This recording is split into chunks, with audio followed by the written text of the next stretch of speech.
Yo, check out my website, www.theclowntimes.net. That's clown spelled with K as you see here. As you see, here are my rants here. I'll be more and more regular in posting rants in the future. You see what I have going on here. Also, you can also get your merch here at www.cafepress.com. Search for the Clown Time Sports. You see here I have sweatshirts, hoodies, baby gear, mugs, t-shirts. So just come on over and grab yourself some merch. Welcome to the Nights. It's been a damn while version of the Clown podcast with Scott Burks. Please continue to check me out on YouTube and on TikTok. So, as with the case of YouTube, please continue to like, comment, share, and subscribe. On TikTok's case, favorite. This is going to help my metrics. And when you interact with me, good, bad, or indifferent, petty or non-petty, mature or immature, you're going to be glad you did it in, and I'll be glad you did it in. And speaking of the podcast, had seen it well. Here's my broadcast partner. If you haven't forgotten already, since I've done this in a while, y'all know him from the Yard / HBCU Sports, reps for all things HBCU Sports, as well as Sleazy Radio on Facebook Live and YouTube. And last but not least, check out his great work on herosports.com, where he reps for all things FCS athletics as pertaining to HBCUs. Wayne Ash, back in the house. How you doing, sir? Scott, what's good with you, man? I'm hoping I brushed off all the crumbs from me eating a good 3-piece and fried with a little mumbo sauce. I thought I'd do a little DC before I do the show. Right. Started doing it, man. I thought I felt the crumb. So I'm hoping I don't have no mumbo sauce on my face right now, looking real fat right now, but it was pretty DC hood delicious right now, man. But other than that, man, I'm doing good, brother. How about yourself? I'm doing all right, man. That kind of reminded me of the scene in Dolomite's My Name on Netflix when Craig Robinson's character spilled some hot sauce on the shirt. And Murphy's character was, playing Dolomite. It's like, you got that damn hot sauce on your shirt. We're about to meet some business folks near the end of the movie, but it was great. By the way, you hadn't seen that movie? If you've been living on the rock, please check out Dolomite's My Name. You'd be glad you did. But of course. One of Eddie Murphy's best movies by far. Speaking of stuff that's kind of surprising and hilarious, let's kick this off with a little NBA talk, shall we? We all know that a guy that I've banged on the court, not off the court, on the court, was LeBron James. He scored 40. He's broken the 40,000 point barrier. Congrats to him. Much respect. But there's the question debated about around the internet about whether he should have a statue built outside of the crypto.com arena, along with the likes of Kobe, Shaq, Kareem, Magic, look at your face, Elgin Baylor, Jerry West, and I think Chick Hearn, the great Chick Hearn, the announcer, former announcer of the LA Lakers. So, judging by your response with your facial expressions, you agree with me that LeBron James has no damn business with a goddamn statue outside the Lakers arena. You're absolutely correct. God, I didn't realize it, right? Mm-hmm. I've driven past crypto a couple of times. I've seen the Shaq statue. Of course, I'm familiar with the Magic statue, and of course, the new statue of Kobe being put up. Is it a mausoleum? Is that a mausoleum, but a museum now? Is that what crypto is? With all these statues up there? I guess. My God! But I agree with Stephen A. Though I will say that okay, yes, he gets a statue in Cleveland. He gets a statue in Miami. Not in LA though. No. He hasn't been there long enough. He hasn't been there long enough. I mean, the one he brought them a chip, although it was the bubble chip, right? Somebody put an asterisk against Skip Bayless especially, but the chip is a chip. He's brought them two. Stop playing, Scott. He got him the in-season championship too. So he got 1.5 rings, 1.5 banners. What you're not going to do is take that half banner away from him, Scott. Don't be like that. You see my expression, right? That's some shit. That's some shit that the Clippers would do.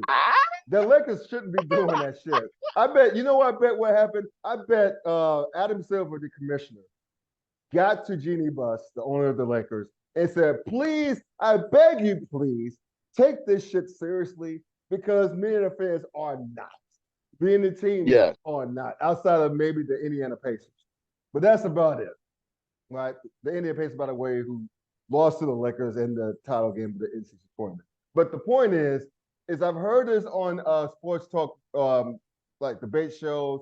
I remember Keyshawn Johnson clowning the Clippers, throwing some strays, but saying that's some shit the Clippers would do.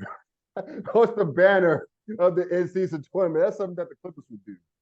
You know, but the point is something that the Wizards would do, most definitely. And there you go. There you go. For organizations that haven't won a title ever or haven't won a title in a very long time, that's what I expect from them. So I had to let my sister, who's a big Lakers fan, have it when they rose that banner up. I'm like, come on, stop playing. Had this been Denver, you would have gone in on them. Had this been, say, the Dallas Mavericks, you would have gone in on them. You can't sit here and rest on your laurels and be happy at the fact that they're having this ceremony because you won an in-season tournament. Stop playing. Kobe is rolling around in his grave right now at the fact that they raised that banner. How dare you? Hey, speaking of Kobe, I'm picturing him. But I get it. It was probably an Adam Silver thing. Yeah. I'm sure, pretty sure it was, because I'm picturing Kobe and Shaq in their heyday, especially. And maybe Magic and Kareem. Could you imagine if David Stern tried to bring that shit to them? And you see Kobe giving some sly, shady looks like you gave earlier. Man, no one would take it seriously. They would, because the thing at the end of the day, they count the real rings. All the respect to the NCAA tournament, I'm sure it's going to grow over time. No one's not thinking about that shit. No one's thinking about that shit, right?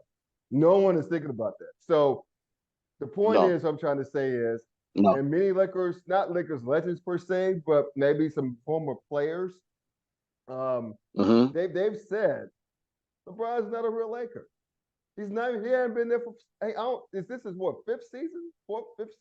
Maybe it's about his fourth, fifth season. Yeah, he's not a legend. He's a legend. He's an NBA legend. But I'm sorry, if all those guys who have, and we're gonna close it with this. You can take it home as well, land the plane if you want. But all those guys were statues.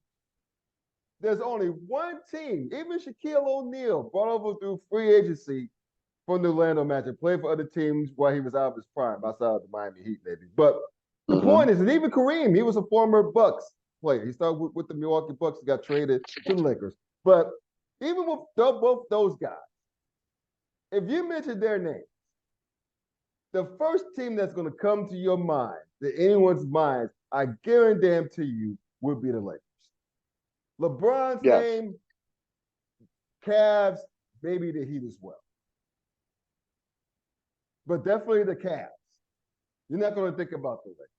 I'm sorry. You're just not going to do it.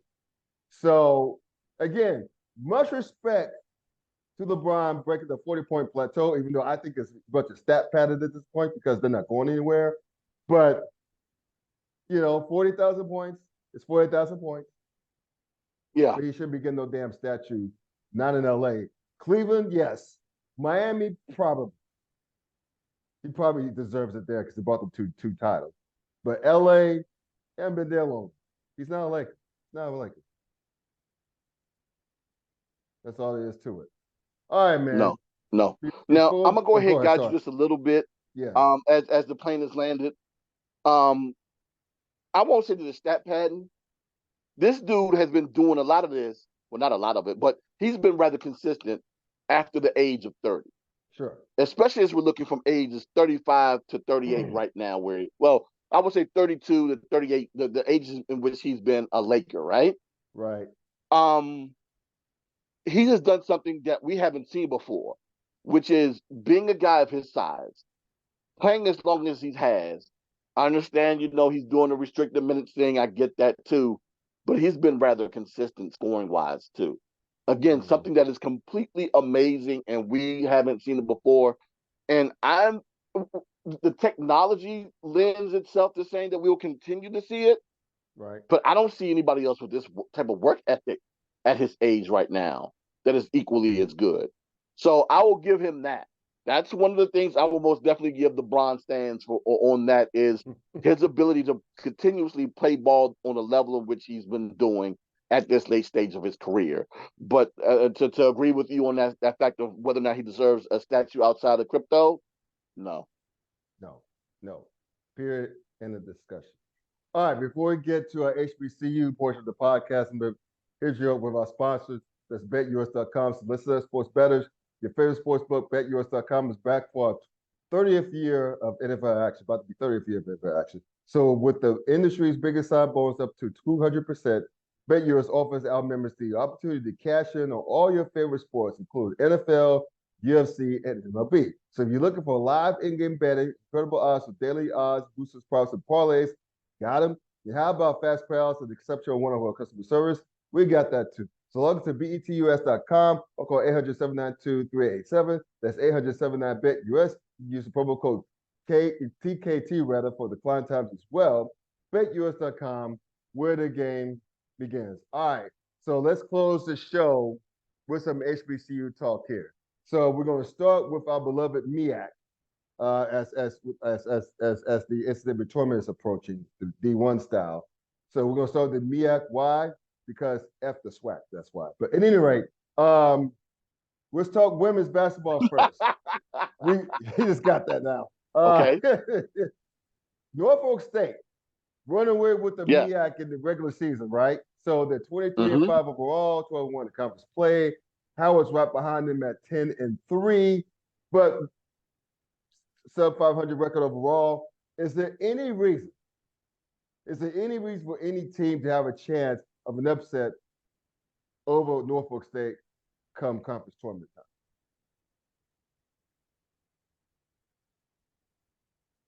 time? You know the words, any given Sunday, or in this case, any given tournament, March Madness, that's exactly what it is. And let's not sit here and act like Howard didn't just win the title last year. Right. But Norfolk has been relatively strong all season long, even against out of conference opponents, even though they didn't necessarily beat any big time schools outside of the MEAC. With that said, these young ladies are averaging, and just like the women of the SWAC, the SWAC regular season champions that we're going to talk about in just a moment, they've both been averaging at least 15 points per game in terms of win margins throughout this entire year. They've been dominating this year. And I don't necessarily expect anyone to beat them, but if it could be anyone, in my opinion, I believe that it would be Howard. Wow. So it's interesting you said it because I think you said South Carolina State won it last year. No, Howard won it last year. Howard, that was right. Howard. If I said South Carolina State, I meant to say Howard. Yeah, Howard won the conference last year. And like I said before, if anyone could do it, and yes, they're sub 500 overall, but they are 10-3 within the conference. Yeah, they are. This has to be commended. And they should be a lock for the number 2 seed going into the tournament down in Norfolk. Right. So speaking of which, going to the next step, it's the NCAA tournament for the women. They if Norfolk State was to do what the people think they're supposed to do, so to speak, and win the whole thing to go with the regular season title, they have a damn good record, right? So do you think that, and you pretty much know where I'm going with this, do you think that's going to lead into a respectable seed in the actual tournament? In other words, would it be anything above a 15 seed, given that the year that they've had? Anything above a 15? No. It'll be 15 at best. Okay. The same could be said about Jackson State. Again, I know we didn't touch on them too tough, but they have most definitely ran away with the conference this year. Again, they're 3 games ahead of the second closest team, who is scrambling with 2 games left in the regular season. At best, both teams, even though I believe that Jackson State has a better resume than Norfolk State, at best, it'll be a 15 seed for either one of those teams. I believe that of the 2, Jackson could get the 15, Well, Norfolk will probably end up getting a 16, but I don't see them necessarily as a play-in game. It would surprise me if the ladies of Norfolk State end up in the play-in round. Yeah, It I agree would. with you. I agree with that because they have too good of a record. So it's not like they have like a close to 500, sub 500 even record. So we'll go from No. there. Speaking of records, let's go to the men's side. It's almost like the women. Norfolk State at the top. Howard's in that second place. Norfolk State with 10-3 conference records and 20-10 overall. Howard's in there 9-4, tied for second with South Carolina State, followed by those damn dudes at Central at 8-5. But we'll get to them in a moment. But we have a chance to see the rare double-double in college sports, right? As far as the women and the men's, not only winning the regular season titles, but possibly winning the conference tournament title as well. So I think we're probably going to see the same thing. Howard probably the only team. Well, actually, I wouldn't say that. I would watch out for Coach Moton's boys in North Carolina Central to make a little bit of noise too. They're pretty well coached. So Most definitely. The men will have a harder time than the women. Exactly. Anyone who knows about mid-major basketball knows about Lawrence Moulton, and they know how tough and how well coached that team is. I understand that they're coming in right now as a fourth place as we get to the end of the season. But I will say this: if there's some funkiness that goes on at the end of the season, especially if Howard if Howard wins and Central, if Howard loses and Central wins, there will be a three-way tie at the number 2 spot. Who gets the number 2 seed? So I don't know necessarily what the tiebreaker is, and I'm thinking Howard may own that tiebreaker, but I'm not necessarily officially sure. But yeah, if Howard loses, Central wins, it will most definitely be a three-way tie. And again, Robert Jones, another great head coach down there at Norfolk State. Kenny Blakeney here at Howard, another great head coach. All three of those guys have won championships recently. But the one surprise for me this year has been South Carolina State and how they made their rise from the bottom of the conference to fight their way to still compete for a number 2 seed with the remaining games left in the season. So it's anybody's conference to have once the tournament comes around. But it's still technically anyone's conference between Howard and Norfolk State. And that game actually happened, I believe, tomorrow down at Norfolk. The winner of that game, I believe, wins the conference. Nice. So similar question for the men as I did with women earlier. What we did with the women earlier as far as NCAA seeding goes. If Norfolk State was to run the table and take home the conference tournament title in addition to the regular season conference title, I don't think they're a play-in team. I think their record's better than a play-in team. Yeah, most definitely. They most definitely are playing. But the interesting thing when we get to the SWAC though on the men's side. Yeah. And speaking of which, go ahead. Sorry. So that's where the interesting side comes in, right? Because we have several teams over there in the SWAC conference record aside, but if you're looking at their overall record, Grambling, who's 16-13, Southern, who's 17-12, Alcorn, who's currently in third place, tied with Southern, who are they're both tied for second place. Both teams are 2 games back. Alcorn is 12-17, but the pesky Texas Southern Tigers, who are 13-15 overall, I don't even want to count them out. There was one year, man, Texas Southern came in to the tournament like 6th, 7th, or 8th. And I said begrudgingly on this show, and almost ignorantly too, that Texas Southern would win the conference tournament. And they did. Wow. I was completely blown back by that.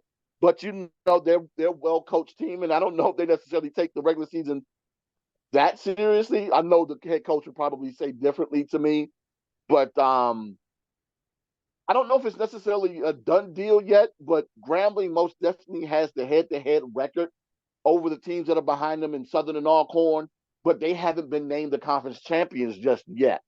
Yeah. Southern has a huge out-of-conference top 25 win over Mississippi State earlier during the year. That's right. Even though they are 1-3 against top 25 teams this year, and so I would watch out if Southern, even though they would be just above 500 and wouldn't be a 20-win team, if they were to win the conference, what their consideration would be. Of course, there will be a 16 seed. I'm just wondering, would that win help them avoid being a play-in team or not? But that Texas Southern team, whew. Dude, I to your point, I'm having time seeing Southern, even if they win the conference tournament. I have a hard time seeing Southern not being the play-in team. I think they're destined to be a play-in team because I think to Even your with point, that big win, I don't know. I mean, because I've seen other play-in teams, other conferences, small conferences like with similar records get bumped out to the play-in. I've seen well, not Holy Cross, but other squads similar to Holy Cross getting with they barely win 20 out of barely winning 20 games or usually not winning 20 games, being a play-in squad. So that's what I've seen, and definitely Grambling if the other winner, even though they have the best conference record right now, obviously from the men's side. I have a hard time seeing them. I don't think. I think they're starting off as a play-in. If Grambling were to win the conference tournament, I think they're playing. I think Alcorn would be. I think Texas Southern would definitely, because those teams would be under 500, so it wouldn't be a choice. But to your point, so it's interesting to see what happens on the men's side. But last but not least, you mentioned them earlier. The women, Jackson State is just killing it. 16-0 conference play. 21-6 overall. They're on a 16-game winning streak. They had just be like LeVar Ball. They haven't lost. They own the SWAC, dude. They do. They do. They own the SWAC. But I'm thinking with Grambling State, they're second at 13-3, but they have a 19-8 overall record. So that's another damn good squad too. So to me, I think, even though Jackson State is the best team right now in the SWAC on the ladies' side, Grambling is don't forget about us. They are. But the thing that's disappointing for Grambling, that is, and will hurt them a lot, is probably how that conference is looked upon within conference play, especially how they look playing outside of the conference as well. They probably will look at Southern as one of the worst, unfortunately, conferences in women's basketball, even though those two teams have dominated that conference. At best, I look at Jackson State probably being a 15 seed, especially what they did against LSU just a couple of years ago, going into that third quarter up one, losing to LSU by 6 in that game in the first round 2 years ago. So if there's a way that they can find a way back because of their pedigree and because of what they've done this year, there's a chance that they could probably get a 15 seed one more time. But if it's Grambling, chances are they'll probably just get a 16 seed. I would hope they would avoid a play-in game. I think they would too. I know they haven't won 20 games, so they're 19-8. That's not bad. That's not bad at all with 13-3 conference record. No, but you know what? Technically, I would probably. Okay. Yeah, but I would probably want them to get that play-in game so they can go ahead at least with a play-in win. They still get that winner's cut from the tournament games. True. There's still a cut that all winners get, regardless of where you win. You still get a cut. Yeah. So what about? I got two more questions, so we can before we land the plane. It would be funny. You mentioned LSU earlier. Jackson State game fits. That was a great game. Okay. I wonder how much you want to bet, especially LSU continues to win, even though they may not be South Carolina in the SEC conference tournament. How much you want to bet the NCAA really wants to have that rematch in Baton Rouge to Jackson State? and LSU, given how great the game was last It will be year. interesting. Of course, the Yeah. LSU team looks completely different than what they did just a few years ago. And Angel Reese wasn't even on that team. I believe she was in Maryland then. But Jackson State would be returning their high power guard, Maya Crump. So yeah, that would be interesting to see what type of mentality those Jackson State Tigers would carry into that matchup if there were to be a rematch. But yeah, like I said before, at best a 15 seed for JSU. And last but not least, it's a question that's probably been talked about, probably been folks to think about. How much longer do you think Jackson State's women's basketball coach is going to stick around? Because she's been getting a lot of notoriety, especially since that LSU game in the conference in the NCAA tournament a couple of years ago. That's a wonderful question. I would say it's all based upon the offers that she ends up receiving. If she ends up seeing an offer that's better than what she currently is, I think that time will end up coming up short. But she's been enjoying her time there in Jackson, Mississippi. Again, like I said before, they just finished winning their 5th straight regular season championship. On their way to potentially win another tournament championship and moving on to the tournament once again. But you're right. It's I hate to have these conversations. I do. Because of course I would love to see these coaches stay at HBCUs. Of course. But in this business, not just people targeting HBCUs, but targeting mid-majors in all levels of sport. If you're good, they're going to try to come and get you and try to get you to come and coach their teams. And unfortunately, it'll be interesting to see what her resolve is, if she's capable of saying no, or if she ends up doing what she feels as though may be best for her. Yeah, no doubt. Where can the people see you or check you out on social media or websites, wherever? Where can they find you? Oh, they can go ahead and check me out at the Yard HBCU on all social media platforms. That's Twitter or X, Facebook, Threads, and Instagram. But I gotta say this real quick, man. Shout out to the Lady Aggies of North Carolina A&T, who are currently in 3rd place in the CAA. Actually, they're tied for 2nd place. My fault. They're tied for 2nd place. They're actually 2 games out of 1st place. And if things fall their way, they can actually move their way up to be the number 1 seed going to the tournament at the end of this week. But the number 2 seed will be wonderful for them as well, as they're on the verge of having a 20-win season. Great. Awesome. And please check this brother out. The links will be in the description underneath this video, so check him out there as well. There's a lot of great work, so please tune in to what else he has going on. You'd be glad you did as well. Speaking of which, please check me out on Twitter. I mean, not Twitter. Well, you can check me out on Twitter too, but I'm all on there these days. But definitely YouTube and TikTok. Those links are in the description underneath this video as well. So until next time, take care. Enjoy March Madness. These conference tournament week and weekend. Peace out.